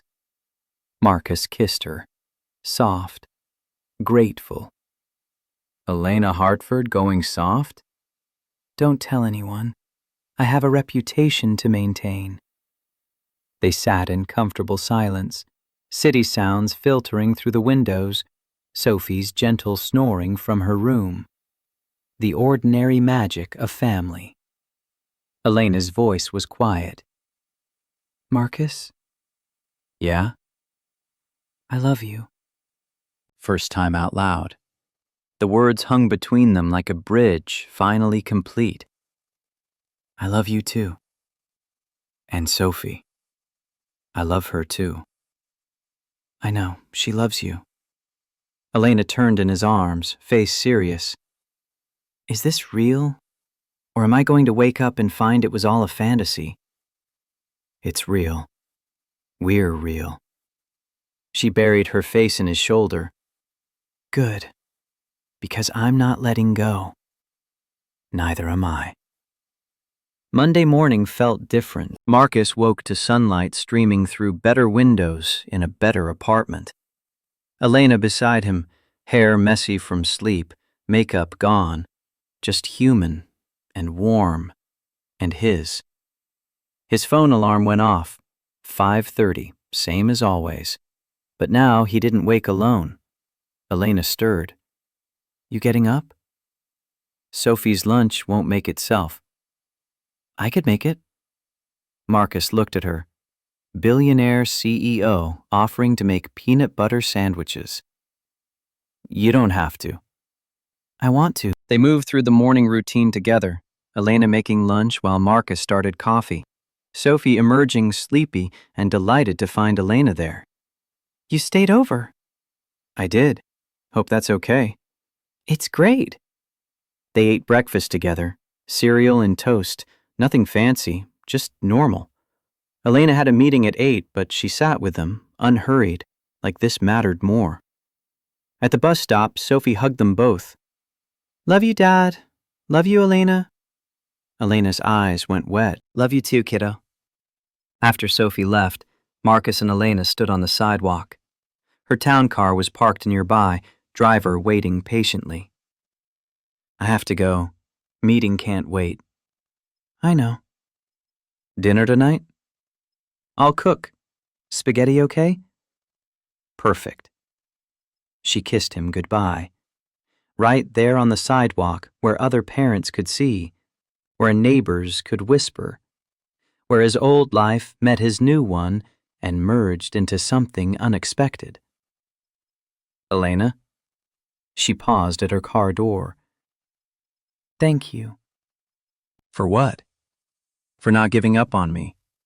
For seeing me when I was invisible to everyone else. Elena's smile was soft, real. Thank you for seeing me too. For giving a broke contractor a chance. For proving that sometimes impossible becomes possible. The car pulled away. Marcus watched it disappear around the corner. Then he walked back to his apartment. The one with working heat, and Sophie's art on the walls, and Elena's laptop still sitting on the counter. His phone buzzed. Text from Elena. I love you, Marcus Chen. He typed back. I love you too, Elena Hartford. 3 words. Simple. True. He thought about the check Victoria had torn up, about the humiliation and the fear and the certainty that he'd lost everything, about standing on that sidewalk defeated while the city moved around him like he didn't matter. And he thought about Elena stepping out of that black car, defending him, seeing him, choosing him, even when it cost her reputation and peace. Sometimes the impossible happened. Sometimes the gap between worlds narrowed to nothing. Sometimes a guy in a worn jacket and a woman in a power suit found each other and built something real. Marcus looked around his apartment. Not rich by Elena's standards, not even close, but comfortable, safe, home. And tonight Elena would come back, would cook spaghetti with him while Sophie did homework, would sit at his small table and eat off mismatched plates and laugh at his jokes, would be family. He thought about Sophie's words months ago, that adults made things complicated when they were actually simple. You like someone, they like you. That should be enough. She'd been right. His phone buzzed again, Sophie texting from school. Is Elena coming for dinner? Yes. Yay! Marcus smiled, put his phone down, started planning dinner. Spaghetti, garlic bread, maybe a salad if he was feeling ambitious. Normal things, ordinary things, the kind of things that mattered more than millions in the bank. Because at the end of everything, what mattered was people. Sophie, Elena, the family they were building from broken pieces and impossible odds. Marcus stood at his window. Same view he'd had for years, but somehow it looked different now. Brighter, fuller, like the city had finally decided to let him in. He thought about the man who'd walked into that bank 6 months ago. Scared, desperate, certain he was about to change his life. He'd been right, just not in the way he expected. The money mattered, financial security mattered, but Elena mattered more. Sophie's happiness mattered more. The ordinary magic of breakfast together mattered more. Sometimes the fairy tale wasn't about the prince saving the princess. Sometimes it was about two broken people finding each other and deciding that together was better than alone. Sometimes the impossible was just the thing you hadn't tried yet. Marcus picked up his laptop, started working on a project Elena had mentioned needing, security upgrade for her home system, professional work, fair compensation, but also something more: partnership, collaboration, trust. The day stretched ahead, full of ordinary moments that added up to extraordinary. And tonight, Elena would come home. Home. When had his apartment become her home, too? Somewhere between the first date and Sophie's birthday. Somewhere between the morning coffee routine and the goodnight kisses. Somewhere in the small moments that built into something permanent. Marcus's phone rang. Unknown number. He almost didn't answer, but something made him pick up. Mr. Chen, this is Catherine Wells from the New York Times. I'm doing a piece on Elena Hartford, and I understand you two are involved. Would you be willing to comment? Marcus's stomach dropped. The circus was starting. Media attention, speculation, the price of loving someone famous. No comment.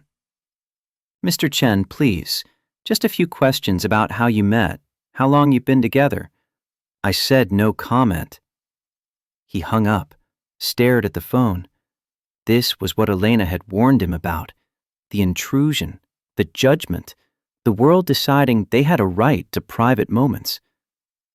Another call, another reporter. Marcus turned off his phone. When Elena arrived that night, he told her about the calls. She went pale. This is what I was afraid of. I didn't talk to them. They'll keep calling. They'll dig into your life, Sophie's life. They'll make up stories. Marcus took her hands. Let them. I don't care what they say. I care about you, about us, about Sophie.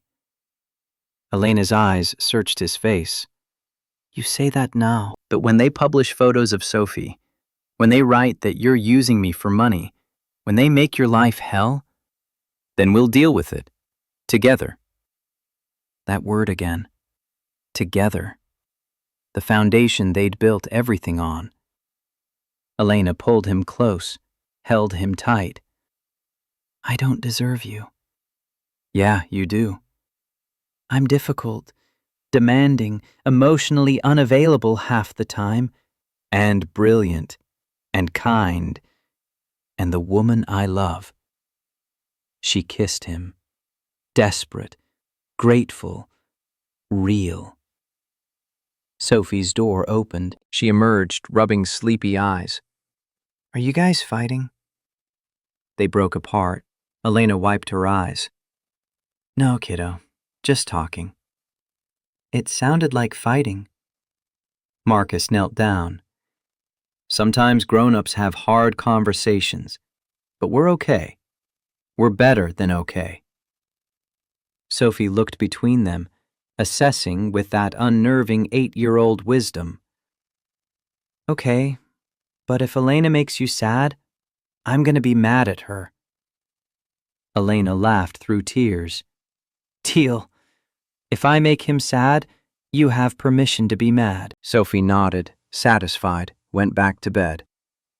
In the silence after her door closed, Marcus and Elena stood in his small living room, the ordinary space that had become their haven. We're going to be okay. Elena's voice was uncertain. Are we? Yeah, because we have each other. Because we're not doing this alone.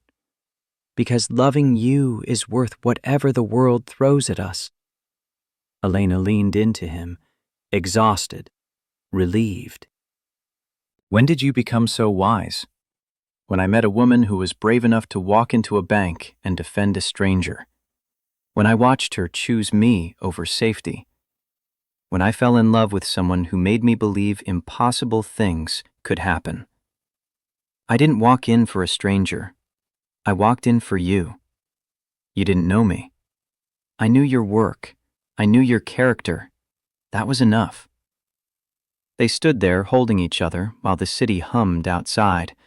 Tomorrow would bring more reporters, more questions, more judgment.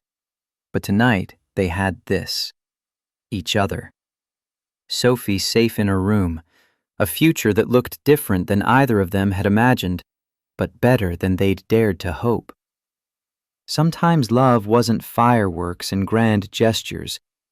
Sometimes it was making spaghetti together, doing homework at the kitchen table, goodnight kisses and morning coffee.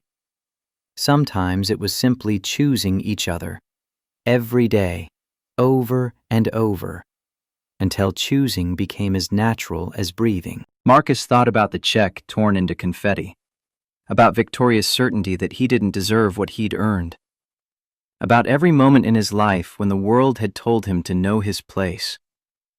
And he thought about Elena's hand in his, about Sophie calling her name with joy, about breakfast together and dinner tonight and all the ordinary moments building into extraordinary. The world could judge. The media could speculate. People could whisper and calculate and decide he wasn't good enough. But Elena had chosen him. And he'd chosen her, and Sophie loved them both. That was enough. That was everything. Marcus pulled Elena toward the couch. They sat together, her head on his shoulder, his arm around her waist. The TV played something neither of them watched. Outside, the city moved through its evening rhythm. Stay tonight. Elena nodded against his chest. I'm not going anywhere. And she meant it. Not just tonight, but tomorrow, and the day after, and all the days that followed. Because sometimes impossible things happened. Sometimes broke contractors and billionaire CEOs found each other in the wreckage of a torn check and built something worth more than money. Sometimes love was enough.